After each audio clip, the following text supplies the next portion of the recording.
Ok, bienvenue dans le Miroir Mental. Sur cette chaîne, on parle de comment redevenir soi-même. Parce qu'on a oublié, pour la plupart. Et c'est pas grave, c'est normal. Mais bon, du coup, on va en parler. On va parler de comment redevenir soi-même aujourd'hui avec un featuring de Carl Jung. Il est parlé du subconscient. Parce que souvent, quand on n'arrive pas à être soi-même, c'est pour des raisons inconscientes. Tu dis à quelqu'un, vas-y, allez, sois toi-même. Ah, essaye d'être toi-même, sois spontané. Et il te répond, je sais pas, mais là, j'y arrive pas. Je sais pas ce que j'aime et je suis gêné. Je suis pas à l'aise. Je sais pas ce qui se passe. Voilà. Et donc, on va essayer de savoir ce qui se passe aujourd'hui. Dans cette vidéo, je vais utiliser les termes subconscient et inconscient pour dire la même chose. N'en déplaise à Freud et à ses fans, parce que je sais qu'il y a des petits fans de Freud là dans les abonnés. Mais ce que j'en dis, c'est... Hein, si t'es intéressé par la psychologie, psychologie analytique et tout, et que tu parles de Freud, c'est comme si tu me parlais... c'est comme si tu étais passionné de géométrie et que tu parlais que du théorème de Pythagore, tu vois. Genre, il y a d'autres choses en fait. Voilà. Donc, aujourd'hui, on va parler d'autre chose que Freud. On va parler d'un de ses disciples, qui s'appelle Carl Jung. Carl Jung, il a révolutionné, selon moi, la pensée spirituelle occidentale. Et ouais, il y a quelques idées qui valent le coup d'être partagées. Donc, on va parler de ça, en fait. Je vais commencer par donner une définition simple de l'inconscient, subconscient. Le subconscient, c'est tout ce qu'il y a dans l'esprit qui n'est pas conscient. Donc là, j'ai pas dit grand-chose pour l'instant. Mais imagine si tu devais être conscient de tout ce qui se passe, du poids de tes fringues sur ton corps, des petits bruits ambiants qui se passent autour, de la température de l'air sur ta peau. Ce serait pas gérable. En fait, il y aurait trop d'informations et tu pourrais pas fonctionner. Donc, il y a des choses qu'on met un peu sous le tapis ou à l'arrière-plan dans le subconscient. Le problème, c'est quand on commence à mettre des choses importantes dans le subconscient et que on ne s'en rend même plus compte qu'on a ces comportements inconscients, ces manières d'être qui sont pas nous-mêmes en fait. Et ce qui est encore plus grave en fait, c'est la raison pour laquelle on met des choses dans le subconscient. En particulier nos émotions. Voilà, il y a des émotions qu'on ne veut pas ressentir parce qu'elles font peur, parce qu'on en a honte, parce qu'elles nous dérangent, parce qu'elles sont inconfortables. Pour toutes ces raisons, on prend des émotions qu'on ressent et on fait « non, vas-y, j'ai pas le temps pour ça, j'ai pas envie de les ressentir ». Le problème quand on fait ça, c'est que elles s'en vont nulle part en fait. Et elles rejaillissent par surprise dans les moments où on s'y attend pas et c'est ça qui nous fait être quelqu'un d'autre de qui on veut être. Par exemple, tu es dans un groupe où les gens se connaissent, toi tu les connais pas, donc tu es un peu gêné, tu es un peu mal à l'aise. Et c'est naturel, c'est normal. Mais t'assumes pas, en fait, de pas être à l'aise. Et du coup, tu fais genre. T'es plus confiant que tu ne l'es vraiment. T'en fais trop. Tu veux pas admettre que t'es pas à l'aise. Et donc, tu te caches derrière un vieux masque. C'est là que les problèmes arrivent. À chaque fois où t'es pas vrai avec tes émotions, c'est là où les problèmes commencent à faire surface. Ou par exemple, il y a un garçon qui te plaît, une fille qui te plaît. Et tu lui parles, mais t'assumes pas trop en fait le désir que t'as pour la personne. Tu fais genre, t'es pas intéressé. Ou alors tu fais pas genre, mais tu veux le cacher carrément. Que tu te sens attiré par la personne. Bref, t'as encore un vieux masque. T'es pas vrai. Et dans tous ces moments, dans toutes ces situations de la vie où on n'est pas vrai, c'est là où les problèmes jaillissent. Et c'est dans ces situations où on n'est pas vrai, où on n'est pas sincère, où il y a une émotion qu'on ne veut pas montrer et donc qu'on cache derrière un vieux masque et derrière des vieux comportements qui ne sont pas les nôtres. Bref, c'est dans ces moments-là où on n'est pas nous-mêmes en fait. Et c'est là où les problèmes arrivent. Où je sais pas, t'es en soirée et tu commences à être fatigué et tu veux pas que tes amis voient que t'es fatigué parce qu'ils vont faire des blagues. Et du coup, tu fais genre, t'es en forme. Tu redoubles d'énergie parce que tu veux pas être dans un creux énergétique. Bref, tu fais semblant, encore une fois. Donc tu crames ton énergie à faire semblant. Alors que si t'acceptais juste d'être fatigué et d'être toi-même pendant 10 minutes, bah tu pourrais peut-être te recharger. Ou je sais pas, tu veux dire quelque chose à quelqu'un, mais t'oses pas lui dire parce que tu veux pas vexer, tu veux pas froisser les règles sociales, et donc tu te retrouves à pas dire ce que tu voulais dire. Et tu te sens pas bien en fait après. Dans toutes ces situations où t'es pas vrai, où t'as fait comprendre à ton subconscient que bah, t'es pas assez bien en fait, et que du coup t'as besoin de te cacher derrière un vieux masque, bah, à chaque fois que tu fais ça, tu renforces l'idée que t'es pas assez bien en fait. Et c'est pas très bon pour tes croyances inconscientes. Et il se trouve que ce sont justement tes croyances inconscientes, les croyances que tu as sur toi-même, qui déterminent ta manière d'être en fait. Si tu avais la croyance que tu es suffisamment bien et que tu n'as pas besoin de faire semblant, bah, tu te sentirais plus à l'aise dans toutes les situations en fait. Et tu développerais l'habitude de faire sortir ces émotions que tu ressens. Et tu commencerais à connaître ce petit soulagement qu'on a quand on est sincère. Je sais pas, pense à quand t'as pas osé dire un truc à quelqu'un pendant longtemps et enfin t'oses lui dire. Enfin tu tapes du poing sur la table et tu montres tes vraies couleurs. Bah d'un coup tu fais putain ça me fait du bien, j'avais besoin de te dire tout ça. Alors que à chaque fois que tu te caches derrière un masque, tu fais putain ça me fait chier, j'aurais bien aimé lui montrer de quel bois je me chauffe. Hein, et là je parle de colère, mais c'est vrai pour toutes les émotions. À chaque fois qu'on est un petit peu plus vrai qu'on ne l'était avant, on se sent un petit peu plus légitime. Voilà, c'est un petit peu plus facile d'être nous-mêmes. C'est pour ça que c'est une pratique en fait. On doit s'entraîner à extérioriser, à exprimer, à verbaliser toutes ces choses qu'on n'assume pas. Parce que ce qui se passe quand on commence à assumer, c'est qu'on redevient un peu nous-mêmes. Voilà, et c'est ça un peu le but du jeu. Et en essence, c'est ça que Carl Jung essaye de faire à ses patients. C'est à les faire redevenir eux-mêmes. Lui, il appelle ça l'individuation.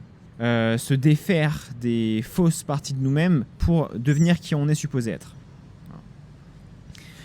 Et encore une fois, ce qui nous empêche de faire ça, je ne vais pas l'expliquer avec des concepts complexes. Je ne vais pas parler du côté obscur, de l'ombre. J'ai envie de le dire avec des mots simples. Ce qui fait qu'on n'arrive pas à être nous-mêmes, c'est qu'on a honte et qu'on a peur. On a peur de ce que les gens vont dire quand ils vont voir notre vrai visage. On a peur que les gens réagissent mal. Et on se dit, putain, s'ils voient que mes vrais désirs, c'est ça, s'ils voient que mes vraies envies, c'est faire des blagues de merde et faire le pitre, je vais me faire juger peut-être. Ouais, c'est ça en fait, c'est la peur du jugement. Et ça arrive parfois que tu rencontres quelqu'un qui a l'air d'être vraiment lui-même. Tu le vois parce qu'il est charismatique, il a l'air de s'en foutre des normes sociales, et paradoxalement, c'est lui que les gens aiment bien. Ouais, il a l'air de pas avoir peur en fait, pas avoir peur d'être jugé. Et quand tu les vois, tu fais putain, mais c'est pas mal, j'aimerais bien moi aussi être moi-même à 100%. J'aimerais bien m'en foutre en fait de ce que les gens vont dire. Et j'ai bien conscience que c'est pas facile d'être soi-même. C'est pas facile de reconnaître c'est quoi tous les obstacles qui nous empêchent de l'être. Mais c'est un peu ça le chemin en fait, ce que je propose.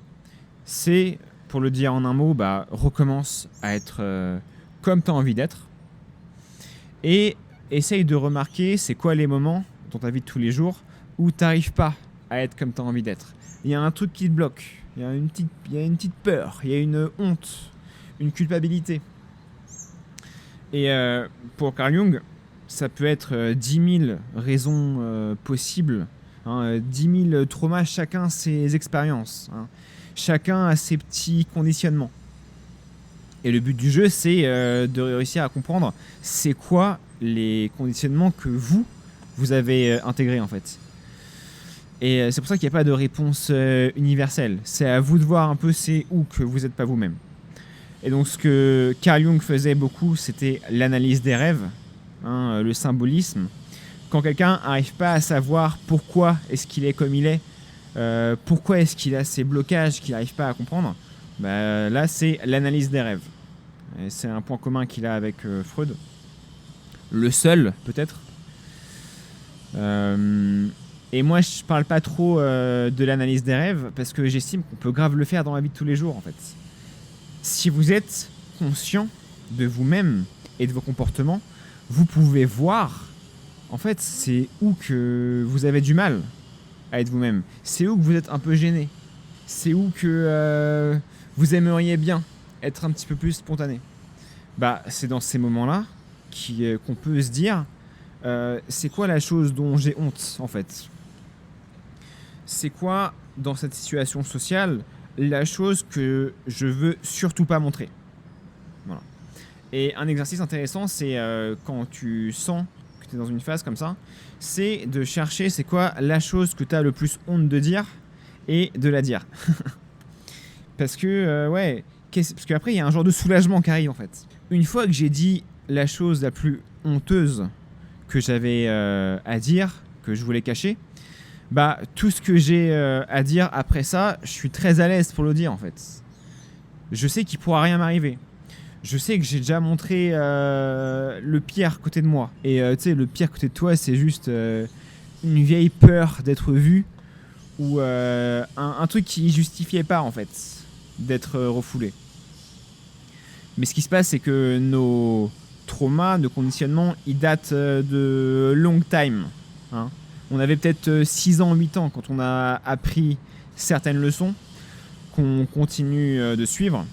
Et si on commençait un peu à questionner c'est quoi tous ces comportements inconscients qu'on traîne, bah on commencerait un peu à être joyeux, en fait.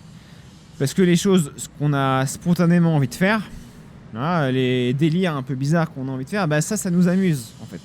Et si on recommençait un peu à suivre ça, bah on mènerait une vie plus spontanée, plus fun, et on serait plus heureux.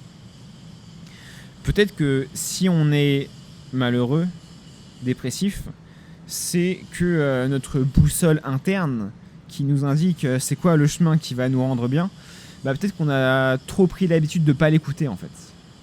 On a trop pris l'habitude de refouler ces pulsions qu'on a, ces envies qu'on a, qui pourtant nous mènent dans la bonne voie.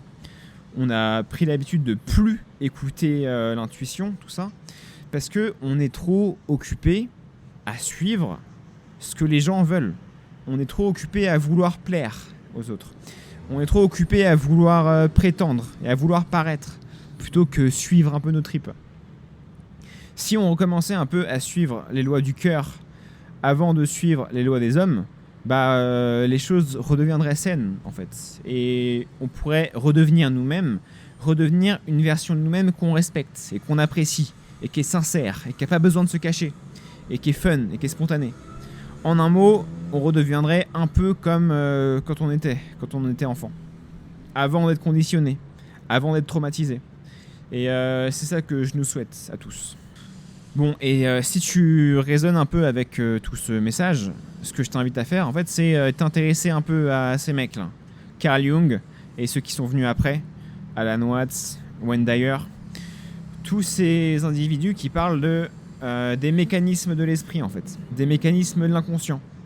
Et qui t'invitent à comprendre une seule chose, en fait, c'est que toutes ces émotions que tu refoules sans t'en rendre compte, cette honte, cette peur que tu as, si tu arrivais à la montrer au grand jour et à l'exprimer et à laisser les gens les voir, donc si on suivait un peu ce chemin d'être vrai, on pourrait reconnecter avec nous-mêmes. On ne serait pas obligé d'adopter 10 000 comportements faux qu'on a juste parce qu'on veut se cacher, en fait.